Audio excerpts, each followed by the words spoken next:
Metro ದರ ಇಳಿಸಿದ್ರೆ ಜನಸಾಮಾನ್ಯರಿಗೆ ಅನುಕೂಲ ಆಗತ್ತೆ. ಸಿಎಂ ಸಿದ್ದರಾಮಯ್ಯ ಒಳ್ಳೆಯ ನಿರ್ಧಾರವನ್ನ ತೆಗೆದುಕೊಂಡಿದ್ದಾರೆ. ಬೆಂಗಳೂರಿನಲ್ಲಿ ಸಚಿವ ಎಂಬಿ ಪಾಟೀಲ್ ಈ ರೀತಿಯಾಗಿ ಪ್ರತಿಕ್ರಿಯೆ ಕೊಟ್ಟಿದ್ದಾರೆ. ಬೆಂಗಳೂರು ಒತ್ತಡ ಕಡಿಮೆ ಆಗಬೇಕು, ಅದಕ್ಕೆ suburban railway peripheral ring road ಆಗಲೇಬೇಕು.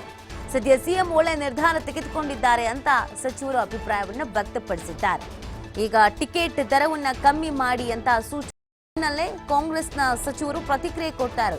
ಎಂಬಿ ಪಾಟೀಲ್ ಒಳ್ಳೆ ನಿರ್ಧಾರ ಕೈಗೊಂಡಿದ್ದಾರೆ, ಇದರಿಂದ ಜನರಿಗೆ ಅನುಕೂಲ ಆಗತ್ತೆ.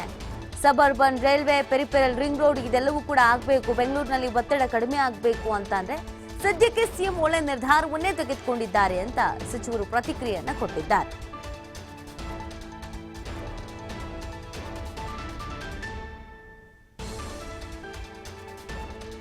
ಸಿಎಂ ಸಿದ್ದರಾಮಯ್ಯ ಒಳ್ಳೆಯ ನಿರ್ಧಾರವನ್ನ ತೆಗೆದುಕೊಂಡಿದ್ದಾರೆ ಅಂತ ಎಂಬಿ ಪಾಟೀಲ್ ಹೇಳ್ತಾ ಇರೋದು. ಈ BMRCL ಯಾವಾಗ ಟಿಕೆಟ್ ದರವನ್ನ ಹೆಚ್ಚು ಮಾಡ್ತೋ ಆಗ ಸಾಕಷ್ಟು ಆಕ್ರೋಶ ಹೊರಹಾಕಲಾಗಿತ್ತು, ಅಸಮಾಧಾನವೂ ಕೂಡ ವ್ಯಕ್ತವಾಗಿತ್ತು. ಏಕ್ದಮ್ ಇಷ್ಟರ ಮಟ್ಟಿಗೆ ಹೈಕ್ ಮಾಡಿಬಿಟ್ರೆ ಸಮಸ್ಯೆ ಆಗತ್ತೆ ಜನರಿಗೆ, ಜನಸಾಮಾನ್ಯರು ಇದನ್ನ ನಂಬ್ಕೊಂಡಿರ್ತಾರೆ. ಒಮ್ಮೆಲೆ ಜಾಸ್ತಿ ಆಗ್ಬಿಟ್ರೆ ಅದನ್ನ ಬ್ಯಾಲೆನ್ಸ್ ಮಾಡೋಕೆ ಅವ್ರಗಳಿಗೂ ಕೂಡ ಕಷ್ಟ ಆಗತ್ತೆ ಅಂತ. ಇದಲ್ದೇನೆ ಯಾವಾಗ ರೇಟ್ ಜಾಸ್ತಿ ಆಯಿತು ಅದಾದ್ಮೇಲೆ ಪ್ರಯಾಣಿಕರ ಸಂಖ್ಯೆಯಲ್ಲಿ ಗಣನೀಯ ಇಳಿಕೆ ಕೂಡ ಆಯಿತು. ಅಂದರೆ ಮೆಟ್ರೋದಲ್ಲಿ ಓಡಾಡ್ತಾ ಇದ್ದರು ಮೆಟ್ರೋ ಸವಾಸ ಸಾಕು ಅಂತ ಬಸ್ಗಳಲ್ಲಿ ಮತ್ತು ಓನ್ ವೆಹಿಕಲ್ಸ್ಗಳಲ್ಲಿ ಓಡಾಡೋದಕ್ಕೆ ಶುರುನೂ ಮಾಡ್ರು. ಸೊ ಅಲ್ಲಿಂದ ಇಲ್ಲಿವರೆಗೂ ಸಾಕಷ್ಟು ಚರ್ಚೆಗಳಾಯಿತು. ಸಾಮಾಜಿಕ ಜಾಲತಾಣಗಳಲ್ಲಿ ವ್ಯಾಪಕ ಟೀಕೆ ವ್ಯಕ್ತವಾಯಿತು. ಯಾವಾಗ ಈ ಟೀಕೆ ಹೆಚ್ಚಾಯಿತು, ಸಿಎಂ ಸಿದ್ದರಾಮಯ್ಯನವರು ಒಂದು ಸಂದೇಶ ಕೊಟ್ಟರು. ಆದಷ್ಟು ಬೇಗ ಮೆಟ್ರೋ ದರದ ವಿಚಾರಕ್ಕೆ ಸಂಬಂಧಪಟ್ಟಂತೆ ಇಳಿಕೆ ಮಾಡಿ, ಅದಕ್ಕೆ ಸಂಬಂಧಪಟ್ಟಂತೆ ಚರ್ಚೆ ಮಾಡಿ ಅಂತ. ಸೊ ಆ ಹಿನ್ನೆಲೆಯಲ್ಲಿ ಇದೀಗ ಅದನ್ನು ಸಮರ್ಥಿಸ್ಕೊಳ್ತಾ ಇದ್ದಾರೆ ಸಚಿವರುಗಳು. ಒಳ್ಳೆ ನಿರ್ಧಾರ ಇದು, ಒಳ್ಳೆಯ ನಿರ್ಧಾರವನ್ನೇ ತೆಗೆದುಕೊಂಡಿದ್ದಾರೆ. ಬೆಲೆ ಜಾಸ್ತಿ ಮಾಡಿದ್ರಿಂದ ಜನಸಾಮಾನ್ಯರಿಗೆ ತೊಂದರೆ ಆಗ್ತಾ ಇತ್ತು, ಜನಸಾಮಾನ್ಯರಿಗೆ ಅನುಕೂಲ ಆಗಲಿ ಅಂತ ಈ ಥರ ಹೇಳಿದ್ದಾರೆ. ಇದು ಒಳ್ಳೆಯ ನಿರ್ಧಾರವೇ ಅಂತ ಎಂಬಿ ಪಾಟೀಲ್ ಪ್ರತಿಕ್ರಿಯೆಯನ್ನು ಕೊಟ್ಟಿದ್ದಾರೆ. ಬೆಂಗಳೂರು ಒತ್ತಡ ಕಡಿಮೆ ಆಗಬೇಕು ಅಂತ ಅಂದರೆ ಬೇರೆ ಬೇರೆ ಮಾರ್ಗಗಳಿದೆ. ಸಬರ್ಬನ್ ರೈಲ್ವೆ ಆಗಿರ್ಬೋದು, ಪೆರಿಫೆರಲ್ ರಿಂಗ್ ರೋಡ್ ಆಗಿರಬೇಕು, ಇದೆಲ್ಲವೂ ಕೂಡ ಆಗಬೇಕು ಅನ್ನುವಂಥ ಮಾತನ್ನು ಕೂಡ ಇದೇ ಸಂದರ್ಭದಲ್ಲಿ ಹೇಳಿದ್ದಾರೆ. ಸಿಎಂ ಒಳ್ಳೆ ನಿರ್ಧಾರವನ್ನು ತೆಗೆದುಕೊಂಡಿದ್ದಾರೆ ಅಂತ ಸಿಎಂ ಪರವಾಗಿ ಬ್ಯಾಟ್ ಬೀಸಿದ್ದಾರೆ.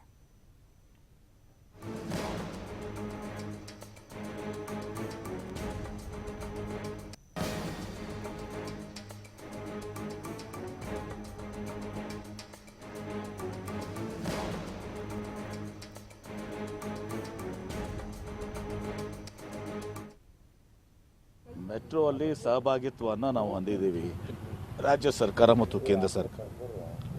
ಈಗ ಮೆಟ್ರೋ ಮಾಡಿರೋ ಉದ್ದೇಶ ಈ ಅರ್ಬನ್ ಬ್ಯಾಂಗ್ಳೂರ್ ಏನಿದೆ ಅದನ್ನು ನಾವು ಡಿಕಂಜೆಸ್ಟ್ ಮಾಡಬೇಕು ಇದನ್ನ ಅಂಥೇಳಿ, ಹೀಗಾಗಿ ಮೆಟ್ರೋ ಇರುವಂಥದ್ದು.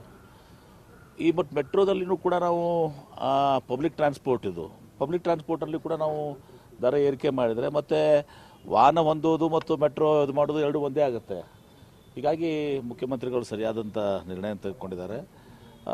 ಮುಖ್ಯಮಂತ್ರಿಗಳು ಪರ್ಸ್ಯೂನು ಮಾಡ್ತಾರೆ, ನಾವು ಮಾಡಲೂಬೇಕು. ಅದನ್ನು ಮಾಡಿ ಕೇಂದ್ರ ಸರ್ಕಾರ ರಾಜ್ಯಸಭೆ ಒಪ್ಪಿಕೊಂಡು ಇವತ್ತು ಈ ಮೆಟ್ರೋ ದರವನ್ನು ಇಳಿಸಿದರೆ ಅದು ಜನಸಾಮಾನ್ಯರಿಗೆ, ಇವತ್ತು ವಿಶೇಷವಾಗಿ ಕೆಲಸ ಮಾಡುವಂಥ ಜನರಿಗೆ ಇವತ್ತು ದಿವಸ ಇರುವಾಗ ಎಲ್ಲರೂ ಕೂಡ ಮತ್ತೆ ಬೆಂಗಳೂರಿನಲ್ಲೇ ಈ ಒತ್ತಡ, ನಾವು ಬೆಂಗಳೂರು ಮೇಲೆ ಒತ್ತಡ ಅಂತೀವಿ, ಈ ಬೆಂಗಳೂರಲ್ಲಿ ಒತ್ತಡ ಕಡಿಮೆ ಆಗಬೇಕಾದ್ರೆ metro, suburban railway, peripheral ring road ಇವೆಲ್ಲ ಇನ್ಫ್ರಾಸ್ಟ್ರಕ್ಚರ್ ಕೂಡ ಆಗಬೇಕಾಗ್ತದೆ. ಹೀಗಾಗಿ ಮುಖ್ಯಮಂತ್ರಿಗಳು ಸರಿಯಾದಂಥ ಇದು ಮಾಡಿದ್ದಾರೆ.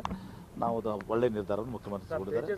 ಈಗ ಮೆಟ್ರೋ ಅಲ್ಲಿ ಸಹಭಾಗಿತ್ವವನ್ನು ನಾವು ಹೊಂದಿದ್ದೀವಿ, ರಾಜ್ಯ ಸರ್ಕಾರ ಮತ್ತು ಕೇಂದ್ರ ಸರ್ಕಾರ.